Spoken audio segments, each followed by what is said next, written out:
ఈరోజు మనుషులు అంటున్నారు, దేవుని వాక్యాన్ని మార్చేస్తాం, దేవుని నియమాలను మార్చేస్తాం, పద్ధతులను మార్చేస్తాం, ప్రిన్సిపల్స్ మార్చేస్తాం, ఆజ్ఞల్ని మార్చేస్తాం.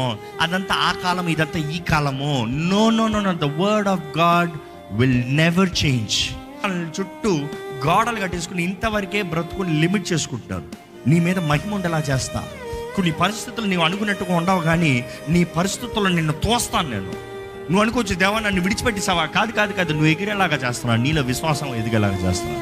దాన్ని బట్టి నీలో మహిమ కనబడుతుంది కదా. నా నామము దూషించబడుతుంది, మిమ్మల్ని బట్టే కదా నాకు అవమానం కలుగుతుంది, మిమ్మల్ని బట్టే కదా, మీరే కదా నా మహిమను దొంగిలిస్తున్నారు. Be careful. మన జీవితాలను బట్టి దేవుని నామం మహింపరచబడుతుందా? ఆయన బిడ్డలుగా జీవించాల్సిన వారు ఆయన శత్రువు కాళ్ళెళ్ళి మొక్కుతంలో ఆయనకు అవమానం కాదా? అలా పట్టుకుంటే దేవుని నామానికి దూషణ. ఎంత కాలమో దేని కొరకు? వ్యర్థమైన వాటి కొరకు. Why are you living?